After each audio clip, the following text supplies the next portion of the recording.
No habrá apagones durante 10 días debido a la recuperación del nivel de los embalses de las centrales hidroeléctricas. La central Coca-Codo Sinclair se volverá a paralizar desde esta medianoche hasta el domingo para una limpieza profunda de sedimentos y mientras tanto se activarán todas las termoeléctricas. Hoy empezó la nueva fase de la vacunación contra el COVID-19, con énfasis en menores desde los 6 meses, personas de la tercera edad y enfermos. En el primer día de estado de excepción, los militares y policías arrestaron a 74 personas en 51 operativos. Ecuador logró una primera victoria en la disputa diplomática con México por la incursión en su embajada, pero la Corte de Justicia aún no se pronuncia sobre el fondo de la demanda. El contralor Mauricio Torres dijo a Televistazo que dentro de la institución se mantiene una estructura de corrupción y que demorará meses en combatirla.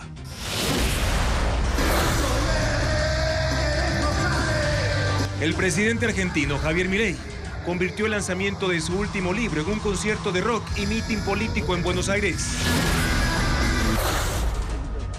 En la segunda entrega del especial Cocina, el toque manaba, la preparación del tradicional biche en Portoviejo que este fin de semana va por un récord Guinness.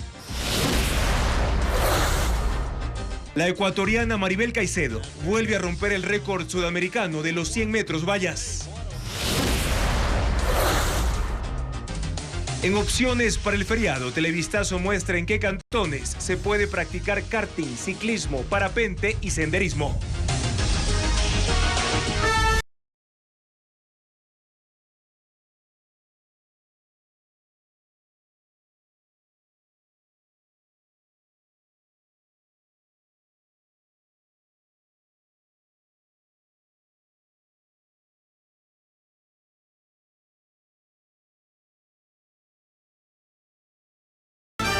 Buenas noches amigos, bienvenidos a Televistazo Estelar. Comenzamos con la información más destacada de este día. No habrá cortes de luz hasta el domingo 2 de junio en todo el país. Así lo anunció el ministro de Energía encargado, Roberto Luque, gracias a las condiciones climáticas favorables de los últimos días. Diego Puente con otros detalles. El ministro de Energía encargado, Roberto Luque, confirmó que no habrá apagones hasta el 2 de junio. La situación está garantizada por el aumento de agua en los embalses de las hidroeléctricas y la recuperación de 4 generadores termoeléctricos. Según Luque, el nivel en la represa de Mazar, la más grande del sistema de generación de Paute en el sur del país, creció 6 metros por las últimas lluvias. El embalse subió hoy hasta 2.135 metros sobre el nivel del mar, 20 metros por encima de la cota mínima de operación.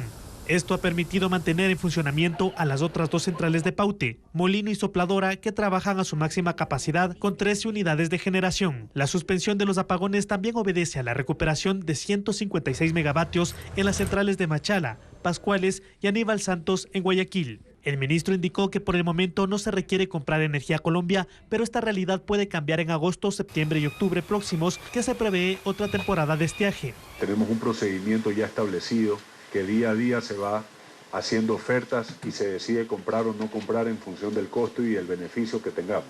Por los mantenimientos programados existirán cortes sectorizados, pero según el ministro se realizarán alertas con 48 y 24 horas de anticipación para evitar problemas a la ciudadanía.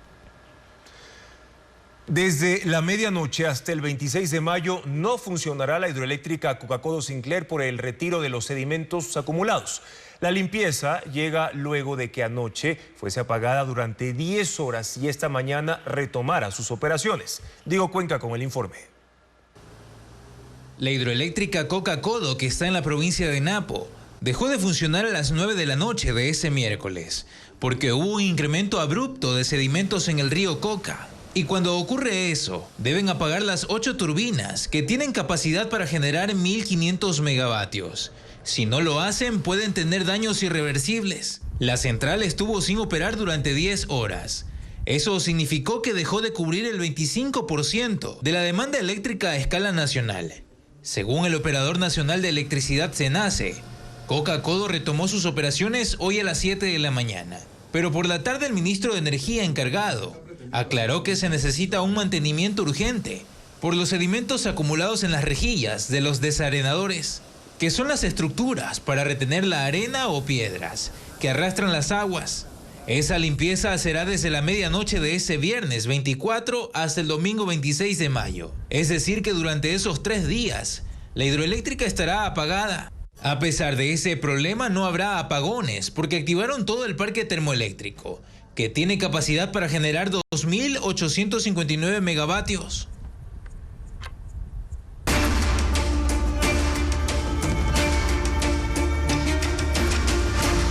Ecuador, México, tercer round en La Haya. La Corte Internacional de Justicia negó las medidas provisionales solicitadas por México contra Ecuador. El tribunal señala que no son necesarias porque no hay inminente riesgo de perjuicios irreparables a ese país. Patricio Díaz con más detalles del pronunciamiento. La Corte Internacional de Justicia de manera unánime le dijo no a México. El tribunal dio su veredicto sobre las medidas provisionales solicitadas por ese país contra Ecuador, luego del ingreso de la fuerza pública a su embajada en Quito. A las 8 de la mañana, hora de Ecuador, los magistrados se presentaron ante los delegados de ambas naciones. El presidente del organismo, Nawab Salam, leyó el dictamen. En el documento, los jueces hicieron una reseña de los acontecimientos, incluyendo la situación de Jorge Glass. Escribieron que tiene 2 condenas por asociación ilícita y soborno, además de procesos criminales en curso por malversación de fondos e intimidación y violencia psicológica. Mencionaron el pedido de consentimiento para que las autoridades ecuatorianas puedan ingresar a la misión diplomática mexicana y detener a Glass. El resumen incluye la decisión de México de conceder el asilo al ex vicepresidente y la posterior acción policial en la sede diplomática para detenerlo. México había solicitado como medidas la protección de sus bienes en el país, embajada, residencia y archivos, la autorización para desalojar sus instalaciones, que no se tomen acciones que perjudiquen los derechos de ese país ante cualquier decisión de la Corte, y garantías de que Ecuador no agravará esta controversia. El tribunal señaló que tanto en la audiencia como en otras notas verbales, Ecuador garantizó el respeto y protección de las propiedades de México, además de evitar la agudización de esta disputa. Por ello, los jueces decidieron no otorgar las medidas provisionales solicitadas por ese país. La Corte considera que las garantías dadas por el delegado de Ecuador abarcan las preocupaciones expresadas por México en su pedido. Actualmente no hay urgencia en el sentido de que no hay real e inminente riesgo de irreparable perjuicio a los derechos reclamados por el solicitante. Esta decisión es independiente del litigio principal iniciado por México en torno a la intervención policial en su embajada, en la que, entre otros pedidos, solicita la expulsión de Ecuador de las Naciones Unidas. Ecuador también demandó a México por haber otorgado asilo a una persona procesada por un delito común, algo que considera incompatible con sus obligaciones internacionales. Sobre estas demandas, la Corte Internacional de Justicia no ha definido aún fecha para su tratamiento. Y los gobiernos de México y Ecuador reaccionaron al fallo de la Corte Internacional. El presidente mexicano volvió a calificar de autoritario e irrespetuoso al gobierno de Daniel Noboa. La decisión de la Corte Internacional de Justicia generó reacciones de los gobiernos de México y Ecuador. El rechazo de las medidas cautelares solicitadas por México fue acogido con beneplácito por la Cancillería ecuatoriana, que destacó que la decisión unánime de la Corte Internacional confirma el carácter innecesario de la solicitud. Mientras tanto, el presidente mexicano Andrés Manuel López Obrador, durante su conferencia diaria, se refirió al tema y trató de bajarle el tono a este traspié en las pretensiones de su gobierno. Además de señalar que México continuará con la demanda. Son medidas cautelares, todavía no termina el juicio.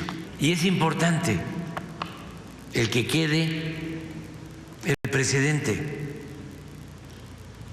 para que nunca más se vuelva a violar el derecho internacional y se invada una embajada. Y vamos a continuar con esa postura. Dijo además que está cerrada cualquier posibilidad de diálogo mientras no se respete el asilo político otorgado al ex vicepresidente Jorge Glass y se lo entreguen. Nosotros no estamos buscando el diálogo con quien no respetó la soberanía de nuestro país. Por iniciativa de otros gobiernos y dirigentes, se les ha planteado que le den la libertad al ex vicepresidente, que se le había concedido asilo, se le tiene concedido asilo en México, y no les ha importado. Y criticó abiertamente al gobierno de Daniel Noboa. Abundó en calificativos. Esto no es un asunto de diferencias con el pueblo de Ecuador. Es un asunto con un gobierno autoritario, desconocedor del derecho internacional, irrespetuoso. Por su parte, la Cancillería ecuatoriana en su comunicado indicó que el Ecuador se mantiene firme en su lucha contra la corrupción y contra la impunidad y en su compromiso con la justicia.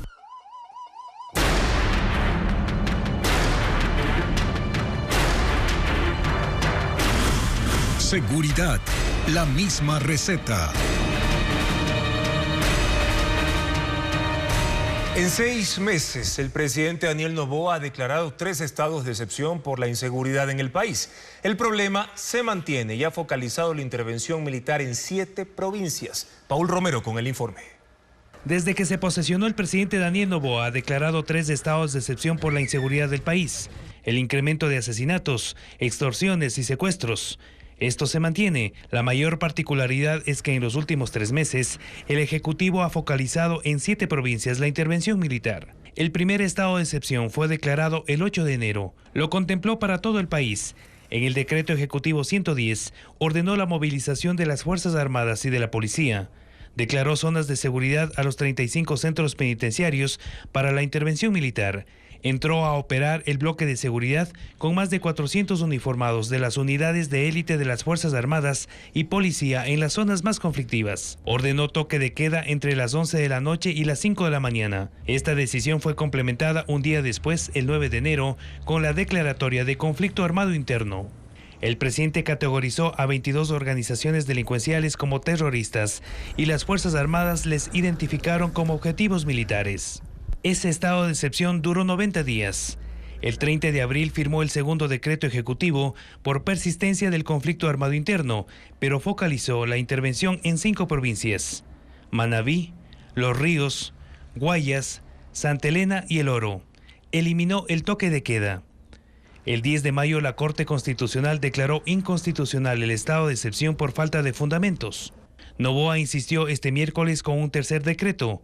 Incorporó 2 provincias más y un cantón: Manabí, Los Ríos, Santa Elena, Guayas, El Oro, Sucumbíos, Ponce Enríquez en Azuay y Orellana. Tampoco contempló el toque de queda. La Corte Nacional de Justicia aprobó la conformación de la terna que enviará al Consejo de Participación Ciudadana y Control Social para la elección del nuevo presidente del Consejo de la Judicatura. La terna está encabezada por Telmo Molina Cáceres y la complementan Dunia Martínez Molina y Hugo Landívar Orellana.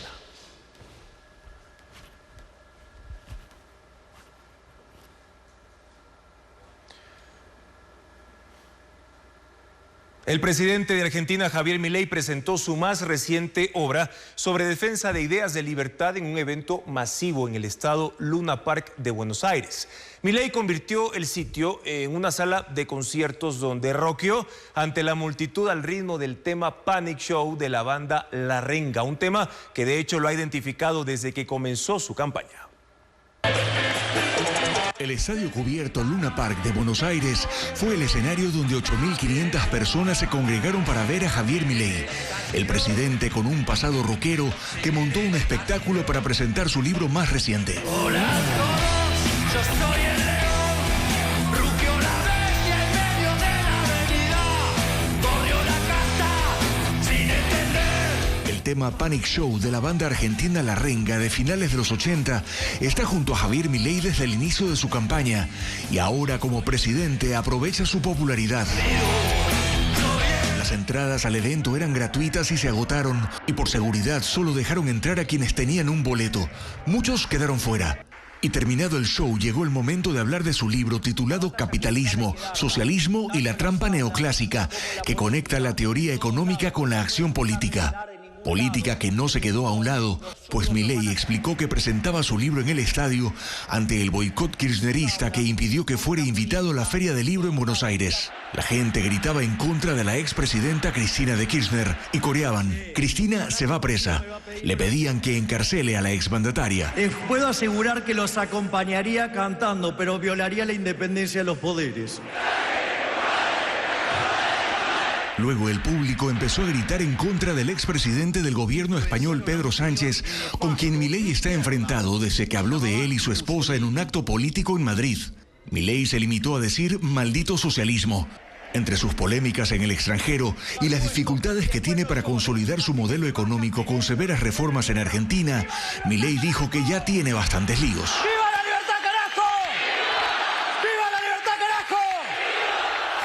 Un ataque ruso con 15 misiles contra la ciudad de Kharkov en Ucrania deja 7 muertos y decenas de heridos. De hecho, en la ofensiva hubo aviones no tripulados también. Grandes cráteres quedaron en las calles. Hay daños en casas, edificios y también en varios vehículos. Veamos. El Servicio Estatal de Emergencias de Ucrania reportó una situación extremadamente difícil en el este del país, donde se libra la mayor parte de los combates en esta etapa de la invasión de Rusia. Los bomberos acudieron a apagar decenas de incendios ocurridos en casas, edificios y zonas de estacionamiento, luego del ataque ruso con misiles y drones cargados con bombas. Enormes cráteres quedaron en los sitios atacados en esta ofensiva, calificada por el presidente Zelensky como extremadamente brutal, en momentos en que el ejército de Kiev carece de defensas aéreas suficientes y sin capacidad de destruir las lanzaderas rusas ubicadas junto a la frontera. 7 personas han muerto, hay decenas de heridos, y así Rusia aumenta la presión sobre tropas ucranianas, intensificando una oleada de ataques que arrancó el 13 de mayo en el frente oriental, donde están las ciudades de Kharkov y Lyubotin, mientras que otras como Pletenivka están en ruinas y bajo control de Rusia, que intenta establecer una zona de contención en el este de Ucrania para repeler una eventual contraofensiva de Kiev. Ecuador ya empezó la inmunización anual contra el COVID-19 con vacunas de la empresa Moderna. Carla Delgado cubrió el inicio de la primera fase que tiene como prioridad a niños, adultos mayores y personas con preexistencias. Luego de 5 meses, el país vuelve a contar con vacunas contra el COVID-19. Esta vez se aplicará una dosis anual.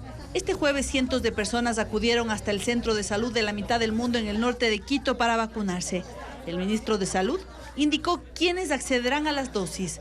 Que van a ser iniciadas la vacunación en niños con enfermedades, en pacientes con inmunosupresión, en adultos mayores y nuestro personal también, nuestro personal sanitario, los bomberos, los policías en activos, los militares activos.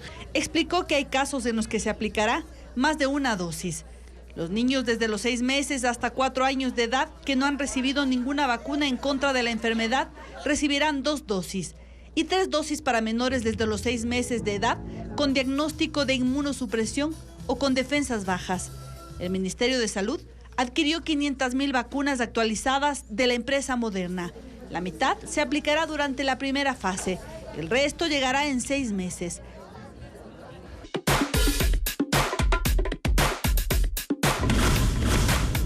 Turismo, la guía para el feriado. Las opciones para hacer deporte durante el feriado son amplias. Quienes salgan de viaje o se queden en su ciudad pueden escoger karting, parapente, senderismo y otras actividades. Luis Alfredo Zúñiga detalla dónde practicarlas. Quedarse en Guayaquil no significa estar en casa en el feriado, y una de las opciones es incursionar en el karting, el kartódromo de la ciudad, ubicado detrás del Teatro Fedenador, en el kilómetro 4,5 vía Daule, abre sus puertas, con vehículos para adultos y para niños desde los 5 años. Ahí se da paso a la velocidad y adrenalina. Primero hay indicaciones de seguridad, para luego equiparse, ponerse los cascos, subirse a los karts y finalmente acelerar a fondo. Vienen entre amigos, de ahí de amigos vienen familia, vienen con sus sobrinos, sus hijos. Los que más se entusiasman aquí son los más pequeños. Los autos corren hasta 50 kilómetros por hora. La bandera cuadros avisa de la vuelta final.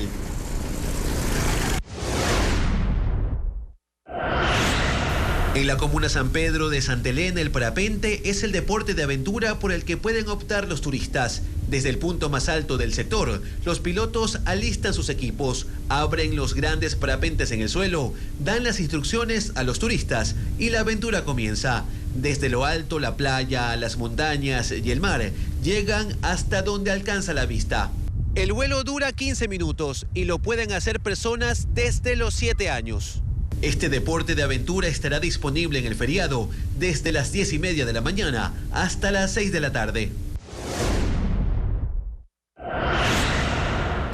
El refugio de vida silvestre Pasochoa, en el cantón Mejía de la provincia de Pichincha, cuenta con 520 hectáreas con cientos de especies de plantas y aves. Es una opción para quienes desean practicar senderismo. Este lugar cuenta con 6 senderos con recorridos que van desde 30 minutos hasta aquellos que pueden tomar 10 horas y llegar a la cumbre del volcán Pasochoa, a 4.210 metros sobre el nivel del mar. Estos son 1.500 metros de desnivel positivo, pendientes de 45 grados. La atención inicia a las 8 de la mañana, pero si se requiere ingresar antes, se puede solicitar al correo del refugio. Y en el Austro, las rutas de ciclismo están abiertas a los turistas. Desde Cuenca, en grupos de amigos o familia, se pueden dirigir a Chordelec, Sixic y otros destinos.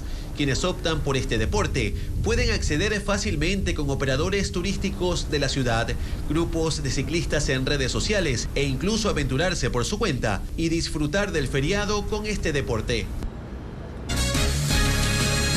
Ecuador pagó $2 millones al sistema de las Naciones Unidas y recuperó así su derecho al voto, según información de la Cancillería. Diego Puente informa lo que implica ese desembolso al organismo. La canciller Gabriela Sommerfeld confirmó que Ecuador pagó un monto mínimo de $2 millones al sistema de la Organización de Naciones Unidas, ONU. Así el país recupera el voto en la Asamblea General, derecho que perdió desde enero al caer en mora. Esta semana que ha pasado hemos hecho el pago de la contribución, vamos a ir pagando en cuotas.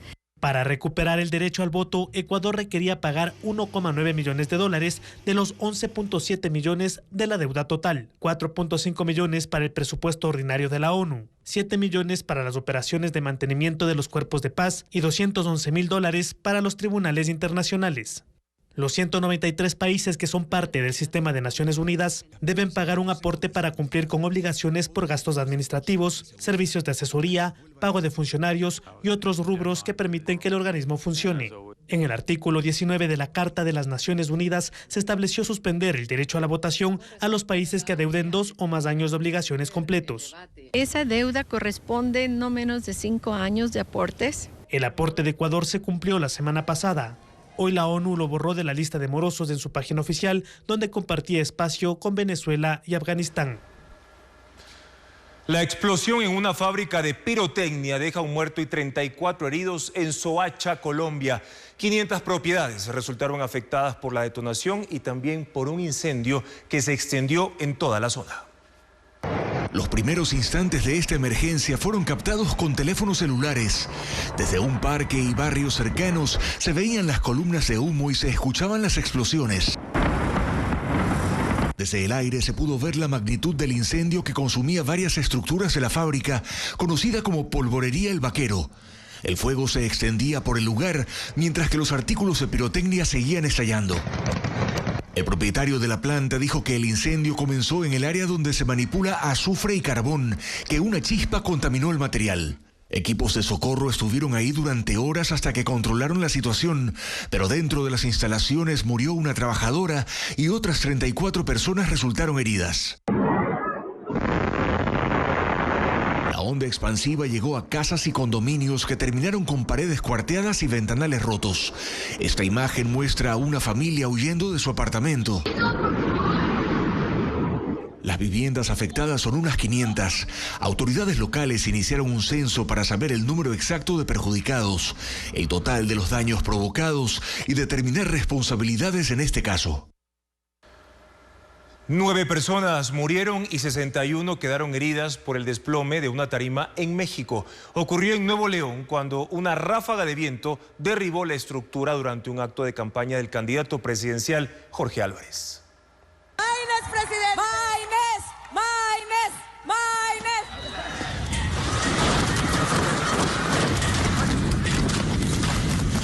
El candidato presidencial mexicano Jorge Álvarez Maínez y otros copartidarios estaban en la tarima cuando los vientos derribaron las torres que sostenían una pantalla gigante. Ocurrió dentro de un estadio, en el estado de Nuevo León. Corrieron y se pusieron a salvo, pero la estructura cayó y dejó a decenas de personas atrapadas, entre ellas varias de su equipo político. Con la ayuda de voluntarios y rescatistas, atendieron a los lesionados. Varios fueron trasladados a hospitales cercanos, pero se confirmó la muerte de 9 personas. Hay además 63 heridos, muchos de los cuales están en situación grave en salas de cuidados intensivos.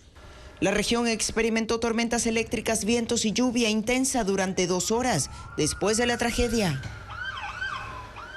La justicia peruana destituyó a la fiscal general Patricia Benavides, acusada de interferir en un proceso contra su hermana, que también es jueza. Benavides había separado del cargo al fiscal que la investigaba. La Junta Nacional de Justicia del Perú separó definitivamente a la fiscal Patricia Benavides.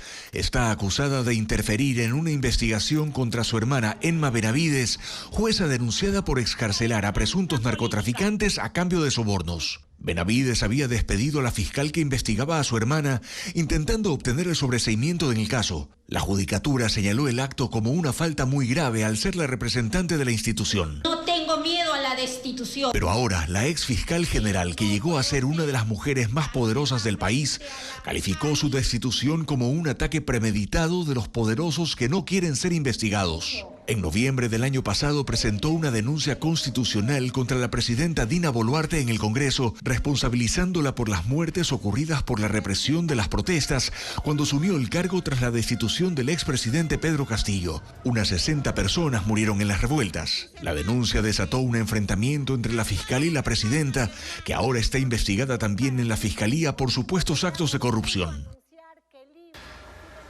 China inició ejercicios militares alrededor de Taiwán para advertir a la administración de la isla sobre sus afanes independentistas. Ocurre tras la investidura del nuevo presidente Lai Ching-te, que ha prometido luchar por la democracia y también por la independencia.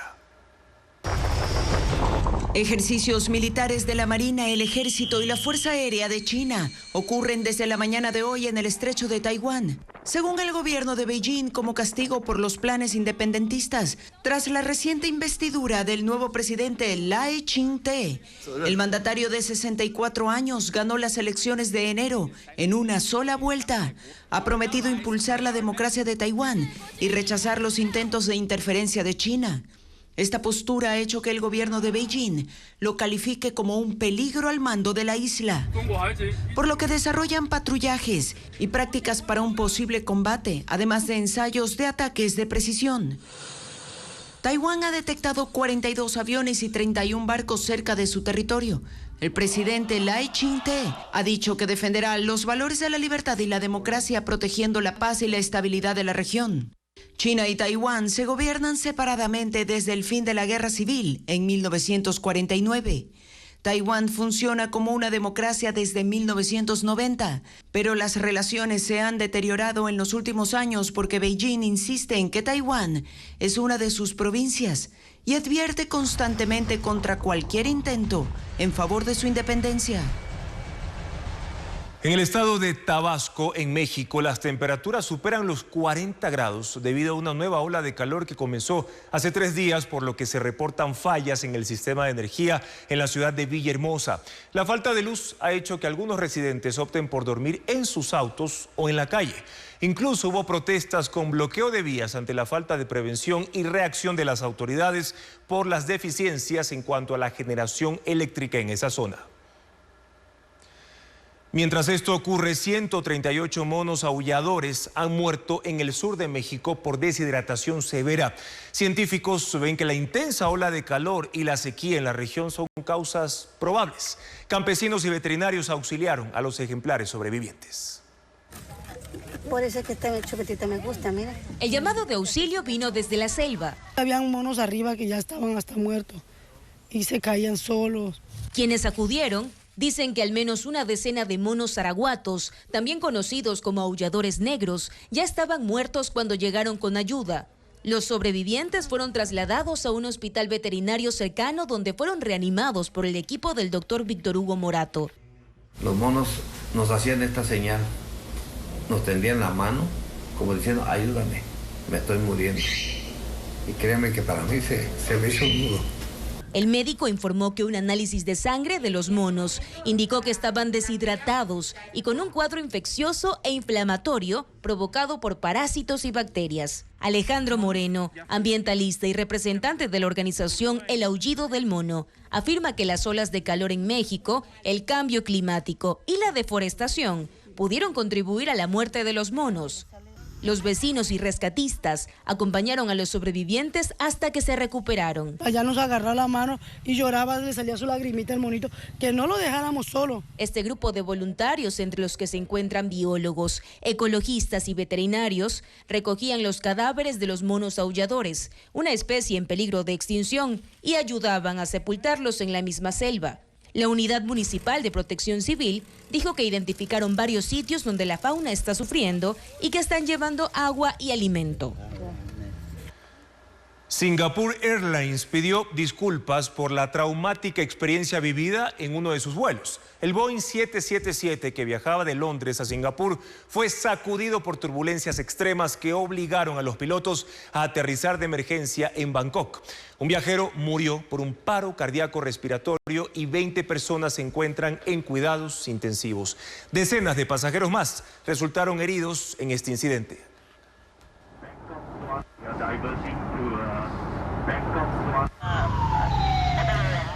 El consulado de Israel en Guayaquil conmemoró los 76 años de independencia de ese país. En su discurso, el cónsul honorario Gad Sarninsky reflexionó sobre el conflicto armado entre Israel y Palestina e invitó a los asistentes a situarse en el lado correcto de la historia. Luisa María Heredia con más. Como todos los años, el Consulado de Israel en Guayaquil llevó a cabo un evento por el aniversario de la independencia de esa nación. Fue la noche de este miércoles. Contó con la presencia del embajador en Ecuador, Zach Sarit, pero a diferencia de las ediciones anteriores, tuvo un tinte más emotivo. El de esta vez fue una conmemoración más que una celebración, pues como explicó en su intervención Gad Sarninsky, cónsul honorario y anfitrión del evento, el último ha sido un año cargado de momentos desesperanzadores para su población. En el año 2024, la lucha de la libertad de nuestro Estado independiente, el Estado de Israel, se volvió una lucha global del pueblo judío, que ha tenido que sortear un embate mundial de antisemitismo. Se refirió al conflicto armado entre Israel y Palestina, que inició con el ataque de Hamas a territorio israelí el 7 de octubre de 2023. Lo que pasó esa mañana fue más que una declaración de guerra. Fue un abrir de ojos sumamente doloroso para el Estado de Israel y para el pueblo judío alrededor del mundo. Por eso le pidió a los invitados estar del lado correcto de la historia. No hay que ser ni judío ni de Israel para estar en el lado correcto de la historia, y se los agradezco de corazón. Culminado el discurso, hubo una cena de 4 tiempos que fue un homenaje a la gastronomía de Medio Oriente.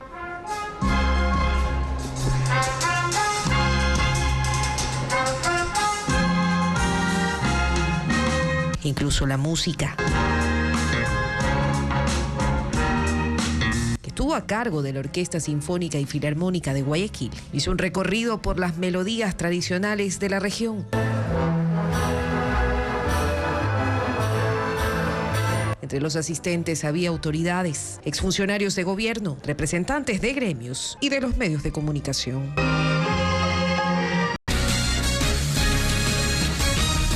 El presidente de la República vetará totalmente la reforma al Código Orgánico de la Función Judicial que aprobó esta semana la Asamblea Nacional, permitiendo la licencia de vocales de la Judicatura que hayan caído presos. Patricio Díaz, con más detalles de la decisión del primer mandatario. El martes la Asamblea aprobó las reformas al Código de la Función Judicial, hasta con palabras de satisfacción de su presidente. Y con esta ley la Asamblea da respuesta a las víctimas y sobrevivientes de violencia sexual. Pero este jueves, el presidente de la República, en un video de TikTok, anunció que no va a dar su aval para esa ley. No, veto total. Hace mención a una parte de la reforma que permite a los vocales de la Judicatura con prisión preventiva o arresto domiciliario pedir licencia. Ese y otros cambios al Código Orgánico de la Función Judicial fueron aprobados por el Legislativo con 92 votos a favor de todas las bancadas, excepto el oficialismo. En la publicación del presidente además se incluye un mensaje que dice: la nueva alianza que busca impunidad revisa quiénes son, porque en el nuevo Ecuador no hay espacio para ellos. La reforma coincide con la situación que vivieron dos exvocales del Consejo de la Judicatura, Wilman Terán, expresidente del organismo, y Javier Muñoz. Ambos, luego de ser detenidos, solicitaron vacaciones y a los pocos días renunciaron. La Comisión de Justicia, que tramitó esta reforma, presidida por el legislador correísta Fernando Cedeño, señala en un comunicado que la inclusión de ese artículo responde al principio de presunción de inocencia, que de ser violentado podría acarrear graves consecuencias para el Estado y sus arcas. El veto total implica que la Asamblea puede intentar la aprobación de estas reformas nuevamente dentro de un año. La cotidianidad del centro de Guayaquil se vio trastocada esta mañana con una procesión de 200 sacerdotes, quienes con sotana caminaban por el pavimento. ¿Cuál fue el motivo de este acto? Vanessa Robles con la respuesta. La rutina mañanera en el centro de Guayaquil se vio interrumpida por una escena atípica. De repente, 200 sacerdotes formados en fila iniciaron una caminata desde las calles Víctor Manuel Rendón y Pedro Carbo. Los religiosos, todos ellos de la arquidiócesis local, recorrieron 10 cuadras, desde la Basílica Menor Nuestra Señora de la Merced hasta la Catedral Metropolitana. Lucían su vestimenta habitual, rezaban el rosario, cantaban. La inesperada procesión sorprendió a los conductores y transeúntes, que vieron el tránsito interrumpido por unos minutos. Pero, ¿por qué hicieron este recorrido? Para renovar nuestro compromiso por la paz, la reconciliación. Una vez en la Catedral Metropolitana, celebraron una misa y algunos se confesaron. La actividad duró 2 horas y media y aunque estaba dirigida principalmente a los curas, también llegaron algunos feligreses. Mira el vuelo de tu corazón.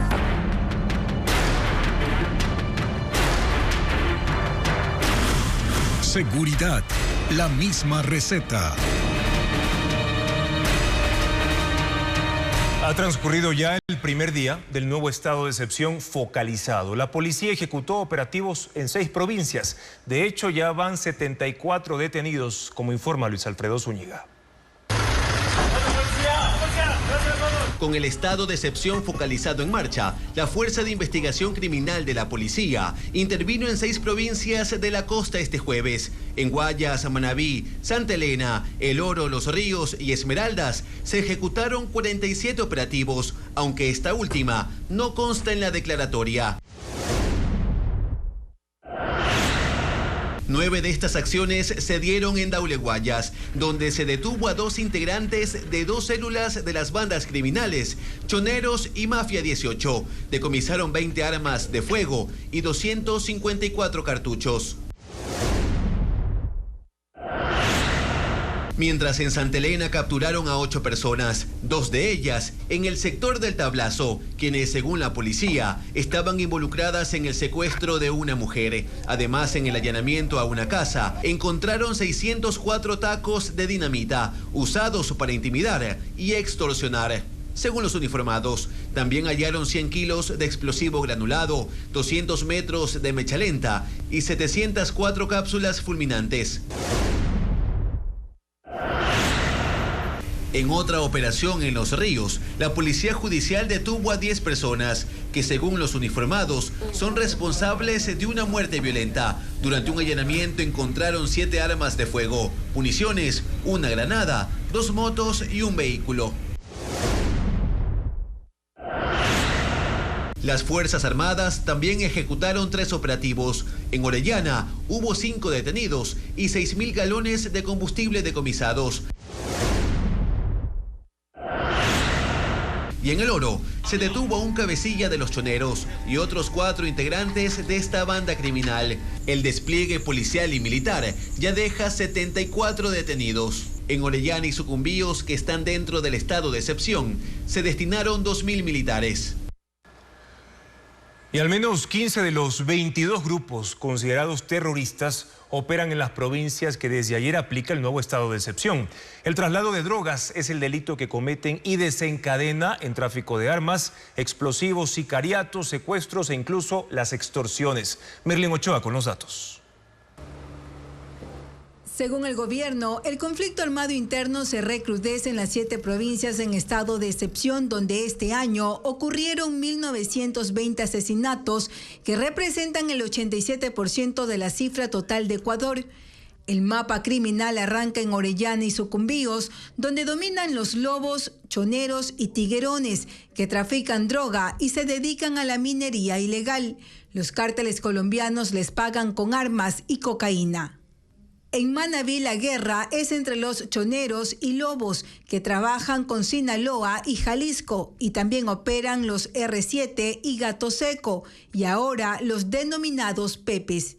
El 83% de los crímenes y ataques se relacionan con el narcotráfico y tráfico de combustible, de armas, contaminación de avionetas con drogas, sicariatos y secuestros. Guayas es la más peligrosa con 1.019 crímenes. Delinquen 10 de los grupos terroristas: lobos, choneros, chonekillers, fatales, tiguerones, Latin Kings, tiburones, lagartos, águilas y Mafia 18. Trabajan para cárteles mexicanos y europeos y cometen tráfico de drogas, armas, secuestros y extorsiones. En Santa Elena predominan los choneros, tiguerones y lobos, que cometen extorsiones y secuestros a pescadores y a usureros. Reclutan a los dueños de embarcaciones para el narcotráfico y microtráfico. En la provincia de Los Ríos están los choneros, los lobos, los corbicheros, los águilas y AK-47, que custodian el traslado de cocaína hacia Guayas y Manabí.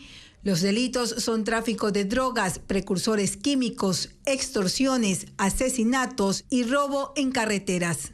En El Oro dominan los lobos, los pepes, tiguerones, que se disputan el control de la minería ilegal, tráfico de drogas, de explosivos, armas y precursores químicos. En el cantón Azuayo Camilo Ponce Enríquez están los lobos y choneros, que se dedican a la minería ilegal, extorsiones, tráfico de explosivos, armas y droga. La policía también indicó que en las 7 provincias priorizadas hubo 245 masacres, sobre todo en Guayas y Manabí, lo que representa el 13% de la criminalidad nacional. Y precisamente la policía conformó un bloque de investigación en Manabí para neutralizar a la nueva banda delincuencial Los Pepes. Se les atribuye el incremento de muertes violentas en esa provincia por la disputa de territorio principalmente, como lo informa Paul Romero. La policía identificó a un nuevo grupo de delincuencia organizada denominado Los Pepes, que opera en la provincia de Manabí. El director de investigaciones de la Policía Judicial, Freddy Zarzosa, reveló este jueves que este grupo está integrado por disidentes de otras bandas delictivas y que se unieron para enfrentarse a los choneros, organización que ha perdido territorio en esta jurisdicción. En este caso, nosotros lo que hemos establecido a través del análisis delictual respectivo es de que existe un debilitamiento de uno de los grupos terroristas que tenía en un inicio un predominio en la provincia de Manabí. Y por eso es que hemos visibilizado la unión de varias facciones de otro grupo terrorista que se autodenomina Los Pepes. Zarzosa anunció la creación de un bloque de investigación exclusivo para Manabí. Su trabajo se centrará en los cantones Manta, Montecristi y Jaramijó, centro de operaciones de esta nueva banda, según la policía, a la que se le atribuye los últimos 9 asesinatos en menos de una semana. Para identificar y detener a sus cabecillas e integrantes, la policía activó el Plan 131 Recompensa. La información se maneja de forma reservada. Inteligencia militar y policial relaciona a los Pepes con los Lobos, principales rivales de los Choneros. La nueva organización criminal no consta en la lista de los 22 grupos considerados por el gobierno como terroristas desde enero de este año. 200 funcionarios de la Contraloría General del Estado han sido destituidos por actos de corrupción. Sin embargo, aún quedan rezagos de estructuras criminales dedicadas a perjudicar al Estado. Así lo afirmó el contralor Mauricio Torres. El perjuicio es de 50 millones de dólares. Hernán Higuera con las declaraciones del funcionario. En la Contraloría aún quedan funcionarios corruptos que formaron parte de una estructura política que, aliada a la administrativa, corrompió el sistema de control de los recursos públicos. Lo dijo el Contralor en Contacto Directo. Reveló que parte del mecanismo consistía en hacer auditorías a la carta y desvanecer glosas, entre otras cosas. Encontramos un sinnúmero de expedientes ya caducados que son difíciles ya de comunicar sus resultados. En otros casos, auditorías mal realizadas. También hemos detectado personal que estaba llamando a hacer cobros a ciertos servidores públicos que tenían problemas con la Contraloría. La entidad estima un perjuicio cercano a 50 millones de dólares por actos de corrupción en la institución y la pérdida de la confianza en la entidad de control. Hay servidores muy leales todavía a los antiguos contralores, hay servidores todavía que siguen el mismo ritmo. Eso se acabó. La mayoría de los servidores, de los auditores y de los profesionales de la Contraloría son gente buena, son profesionales, son expertos en lo que hacen y ellos mismos están conscientes y nos están ayudando a detectar estos problemas. La Contraloría tiene 2.890 funcionarios entre la sede matriz en Quito y 23 direcciones provinciales. Hasta este mes, 200 empleados han sido destituidos, pero esos procesos no fueron inscritos ante el Ministerio del Trabajo, por lo que algunos con órdenes judiciales han logrado el retorno. Lo que hemos hecho es separarlos, ponerlos en otras unidades, inclusive fuera de la oficina matriz, para que permanezcan en otros lados y no estén cerca de los lugares sensibles. Hay 60 denuncias diarias contra malos funcionarios de Contraloría. Eso ha permitido que se levanten 38 procesos disciplinarios internos y 26 funcionarios están denunciados penalmente ante Fiscalía. Las investigaciones se extienden a estudios jurídicos sobre los que se tiene sospechas de irregularidades. En poco tiempo sabremos quiénes son, porque estamos haciendo una auditoría interna a lo que son las unidades de responsabilidades, revisiones y predeterminación, donde se encuentran todos los casos, estos que le menciono, y en poco tiempo sabremos responsables y también las causas y qué perjuicio ocasionaron, porque son perjuicios millonarios. El Contralor, con 6 meses en el cargo, dice tiene prendidas las alertas para completar la limpieza interna que tomará meses. El presidente Daniel Noboa ya tiene movimiento avalado por el Consejo Nacional Electoral y podrá participar en conjunto en las elecciones de 2025. El CNE inscribió en la lista de organizaciones nacionales a Acción Democrática Nacional, ADN. Le otorgó el número 7, el mismo que tenían las tiendas políticas fundadas por su padre Álvaro Noboa. El movimiento político cumplió, según el Consejo Electoral, con las firmas requeridas y acreditó también su directiva, que tiene como presidenta a María Beatriz Moreno y como vicepresidentes al ministro de Gobierno Miquel Sensi Contugui y a la esposa de Daniel Noboa, Lavinia Balbonesi. La presidenta del CNE, Diana Tamaín, busca una sanción para el periodista Roberto Aguilar. En un artículo publicado en Diario Expreso, hizo una dura crítica a la funcionaria por su nula acción ante infracciones políticas. El periodista fue llevado a juicio ante el Tribunal Contencioso Electoral. Frontal y real. Así es la pluma de Roberto Aguilar, periodista experto en crónica política que el pasado 26 de julio publicó en Diario Expreso su artículo Diana, levántate y anda. Es una crítica a la inacción del Consejo Nacional Electoral y su presidenta Diana Tamaín, a quien le hace ver su falta de valentía para sancionar a políticos sentenciados por la justicia que activamente participaron en las elecciones seccionales y de consejeros de participación ciudadana.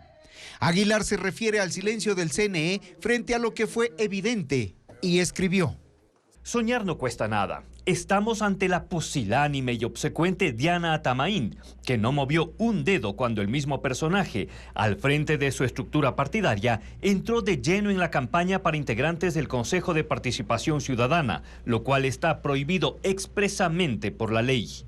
Sin ser actor político, el periodista ha sido denunciado por Diana Atamaín ante el Tribunal Contencioso Electoral. Lo acusa de violencia política de género y reclama $80,000 de reparación y la suspensión de sus derechos políticos.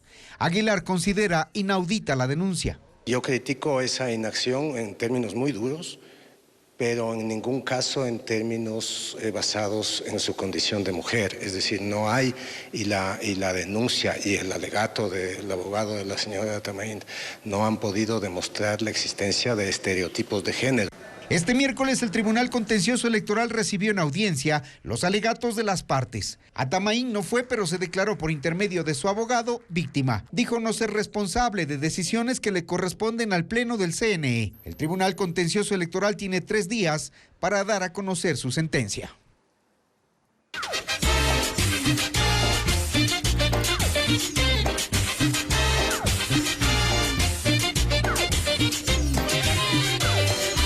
Cocina, el toque Manaba.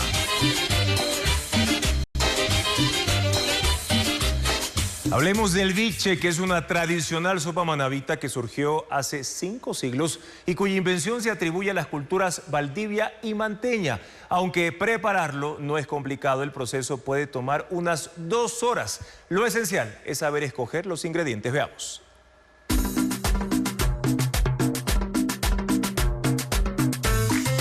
17 ingredientes componen la esencia de un buen biche, el emblema culinario de Manabí. Este plato fue la clave de Portoviejo para entrar en 2018 en la lista de Patrimonio Inmaterial del Ecuador y un año después recibir el título de Ciudad Creativa en Gastronomía por la UNESCO.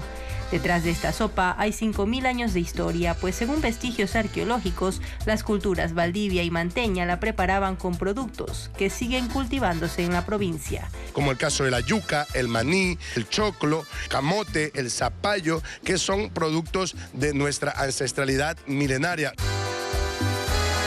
El chef Luis Balda, con 25 años de trayectoria, es uno de los 30 guardianes culturales del sabor en Portoviejo, que ven en el biche un símbolo de tradición.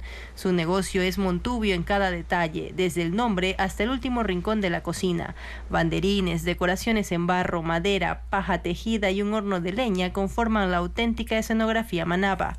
Es aquí donde ocurre la magia. Se empieza con un refrito de cebolla, pimiento, ajo y sal que se coloca en una base de caldo de pescado. Se procede a hervir al inicio con los tubérculos, yuca y camote. Se agrega el zapallo, choclo maduro, frijol tierno, habas y la pasta de maní. El plátano se raya aparte para formar pequeñas albóndigas condimentadas con el mismo refrito. Junto a la chocha se agregan a la sopa mientras hierve. Transcurrida 1 hora se incorporan porciones de pescado. Y después, una vez que ha hervido, que ya está el biche, lo vamos a dejar reposar para que todos los ingredientes terminen de hacer la osmosis. 30 minutos más tarde, el biche queda listo para ser servido con arroz y un toque de limón. Una irresistible combinación de mar y montaña. El biche se encuentra en cada rincón de Manabí, en restaurantes, plazas y hogares. Precisamente esta semana la sopa manaba más antigua será la estrella en la búsqueda del primer récord Guinness para Portoviejo. 250 personas cocinarán 2.000 kilogramos del ancestral biche.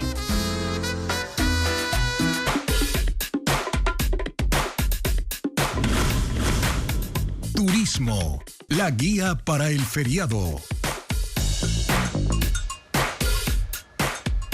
Lo que comenzó como una excursión rutinaria en el recinto Los Ángeles, en el Cantón Montalvo, se convirtió luego en una ruta de turismo. El esfuerzo colectivo de 3 familias de la zona dio vida a una nueva atracción en Los Ríos. Odette Camacho con las imágenes. En el recinto Los Ángeles en Montalvo, el 3 parece ser el número de la suerte. Hace 3 meses, en medio de una excursión rutinaria en el bosque, 3 familias hicieron un descubrimiento que ahora impulsa el turismo. 3 cascadas en medio de una montaña virgen. Los comuneros impulsaron así una nueva atracción en los ríos. Se trazaron senderos y escalinatas e instalaron cuerdas para dar equilibrio a los caminantes. Para llegar a ellas hay que ascender 4.000 metros. Para esto, 2 integrantes de las familias, que son guías turísticos, lideran el recorrido que inicia atravesando el riachuelo de la comunidad a 20 minutos de la cabecera cantonal. Continuando con un sendero de 300 metros, lleva hasta la montaña. Allí empieza la parte más intrépida, el ascenso por el camino rocoso y rodeado de junquillos. Tras 1,5 kilómetros de trayecto, un imponente Figueroa se convierte en parada para los visitantes que desean hacer silvoterapia, que consiste en abrazar a los árboles. Es el anticipo de la primera cascada, que aparece a mitad de camino con una caída de 34 metros. Vienen a respirar aire fresco, les digo yo, donde están unas montañas vírgenes, porque son montañas vírgenes, no son taladas ni tocadas por el hombre. El trayecto hacia la segunda cascada es irregular. El suelo se vuelve algo pantanoso y las cuerdas le permiten a los visitantes avanzar. El paraguas de árboles que se forma en el área reconforta el ascenso, hasta que medio kilómetro más adelante se cumple el segundo tramo.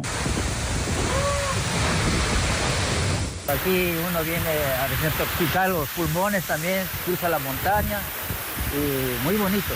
Lo recomiendo a todos los turistas que les guste la naturaleza, que les guste la adrenalina, les guste las cascadas.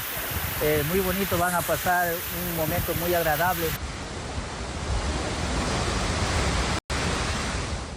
Finalmente, tras 2 horas de caminata, la tercera cascada deslumbra con su caída de 65 metros y se convierte en un balneario y espacio de descanso. Compartimos el sonido del agua, el canto de las aves, el olor de los árboles, que nos ayudan muchísimo para nuestro organismo. Desde abril, los comuneros han empezado a recibir 15 visitantes en promedio los fines de semana. El acompañamiento de los guías es gratuito. Las 3 familias mantienen diálogos con el Ministerio de Turismo para potenciar como paradero turístico lo que ellos han denominado la Ruta de las Cascadas. Budokan, la convención de anime más grande del Ecuador, se hará por primera vez en Quito este fin de semana. ¿Qué actividades se ofrecen y qué premios hay? Valeria Navarro tiene los detalles. Amantes del anime, manga, cómics, K-pop y videojuegos tendrán este feriado una alternativa divertida. Budokan, la convención más grande de la cultura geek del Ecuador, se realizará por primera vez en Quito. Los geeks son apasionados por la tecnología, videojuegos, cómics y temas relacionados. Se espera la asistencia de 6.000 personas en el Centro de Exposiciones Quito. Se realizarán espectáculos, concursos, conciertos, torneos de videojuegos y exposiciones. La principal actividad será el cosplay, en el que los fanáticos se disfrazan de sus personajes favoritos y asumen esa personalidad. 150 artistas nacionales e internacionales participarán en ese evento, entre los que destaca Ayumi Miyazaki, cantante y compositor japonés reconocido por su participación en la serie Digimon.